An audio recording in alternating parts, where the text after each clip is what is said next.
नमो नमः। हल संधि के प्रकरण को आगे बढ़ाते हुए आज हम बात करते हैं ष्टुत्व संधि की। ष्टुत्व संधि जिस प्रकार से हमने वहाँ पढ़ा था ष्टुत्व संधि को, वैसे यहाँ पर है ये ष्टुत्व संधि। ष्टुत्व संधि में शकार है, अर्थात जो मूर्धन्य शकार होता है, षटकोण शकार कहते हैं उसको सामान्य तौर पर, तो मूर्धन्य शकार है, और टु अर्थात ट वर्ग। तो श और ट वर्ग कब बनकर के आते हैं इसी के बारे में यह संधि है, इसलिए इसका नाम है ष्टुत्व संधि। तो यहाँ पर भी नियम ष्टुत्व संधि जैसा ही रहेगा। वहाँ पर जैसे स और त वर्ग को श और च वर्ग में बदला गया था, यहाँ पर हम स और त वर्ग को श और ट वर्ग में बदलेंगे। तो नियम इस प्रकार से, इसका सूत्र सबसे देखते हैं। सूत्र है ष्टुना ष्टुः। सूत्र है ष्टुना ष्टुः, अर्थात स या त वर्ग के बाद में यदि श या ट वर्ग आते हैं तो सकार को श अर्थात मूर्धन्य श में और तकार को या त वर्ग को ट वर्ग में बदला जाता है। कुछ उदाहरण देखते हैं। स श कैसे होता है? बालषष्ठः। तो बालस धन षष्ठः, बालस में अंत में सकार है और षष्ठः में प्रारंभ में मूर्धन्य शकार है। इसके कारण से बालस के सकार को मूर्धन्य शकार में बदला जाता है और ये बनता है बालषष्ठः। इसी प्रकार से उड्डयनम, उड्डयनम, उद्डयनम। तो उद में दकार है और डयनम में प्रारंभ में ड है जो कि ट वर्ग का ही तीसरा वर्ण है। तो यहाँ पर जो दकार आया है, उद का जो दकार आया है, इस दकार को ट वर्ग के तृतीय वर्ण में ही बदला जाएगा और ये बनकर के आएगा उड्डयनम। इसी प्रकार से एक और उदाहरण देखते हैं। तट्टीका, तत् टीका। तो तत् में अंत में तकार है और टीका के में प्रारंभ में ट वर्ग में ट है और इसी कारण से इस तत् के तकार को भी ट वर्ग में बदला जाएगा और ये बन जाएगा तट्टीका।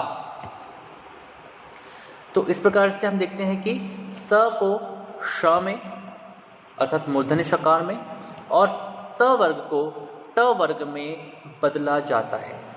इसी को हम कहते हैं ष्टुत्व संधि। कुछ शब्द मैं आपके लिए यहाँ पर दे रहा हूँ, आप उनका अभ्यास करेंगे। जैसे अधिष्ठाता,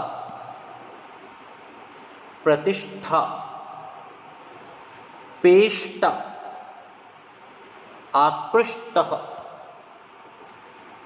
षण्णवतिः, धनुष्टंकारः, तट्डमरुः। तो इनका संधि विच्छेद करें और जानने का प्रयास करें कि यहाँ पर ष्टुत्व संधि किस प्रकार से है। एक बात हमको संधि प्रकरण में विशेष रूप से ध्यान देनी चाहिए और वह यह है कि जब हम संधि विच्छेद करते हैं तो हमें प्रयास करना चाहिए, हमें ध्यान रखना चाहिए कि हम ये देखें कि उन दोनों शब्दों के अलग अलग अर्थ हैं या नहीं है।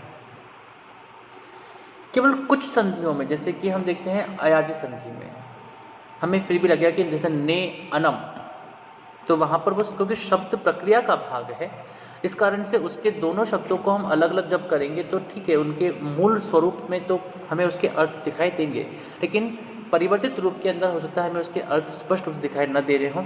लेकिन बाकी संधियों में हम ये देखें कि उसमें संधि विच्छेद किए हुए दोनों ही शब्दों के कुछ सार्थकता है या नहीं है। उनकी सार्थकता होना अत्यावश्यक है। जैसे आकृष्टः, एक उदाहरण मैंने अभी आपको कहा है। अब आकृष्टः में आकृष और तः इस प्रकार से बनकर के आएगा। क्यों? क्योंकि आ उपसर्ग है, कृष धातु होती है, खींचने के अर्थ में आती है। कृष्णा भी वैसे ही बना हुआ शब्द है और इसमें तकार जो आया है तब वो त प्रत्यय के माध्यम से आया है। तो आकृष्टः के अंदर हम देखेंगे कि आकृष और तः इन दोनों को जोड़ने से यहाँ पर ये शब्द स्पष्ट रूप से बनता हुआ हमको दिखता है। और इसी के अंतर्गत जो त है वह ट वर्ग में बदलता है। यदि इसको हम गलत स्थानों से तोड़ेंगे या विच्छेद करने का प्रयास करेंगे तो वे निरर्थक विच्छेद होंगे और जो कि संधि विच्छेद प्रक्रिया के लिए उचित नहीं होंगे। संधि विच्छेद में हमें यह ध्यान रखना चाहिए कि हम उस संधि विच्छेद को सही स्थान से करने का प्रयास करें, जिससे कि हमारा संधि विच्छेद और संधि से बनने वाला शब्द दोनों ही सार्थकता को प्राप्त होने वाले हो सकें। तो आज हमने पढ़ा ष्टुत्व संधि के बारे में। तो अभी तक हम हल संधि के अंतर्गत ष्टुत्व संधि और ष्टुत्व संधि को कंप्लीट कर चुके हैं, पूर्ण कर चुके हैं। अगले पाठ में हम पढ़ेंगे चष्त्व संधि को। आपका बहुत बहुत धन्यवाद। अभ्यास करते रहें और कोई भी जिज्ञासा हो तो निश्चित रूप से हमसे संपर्क करें और उस जिज्ञासा के समाधान की ओर आगे बढ़ें। नमो नमः। धन्यवादः। पुनर्मिलामः।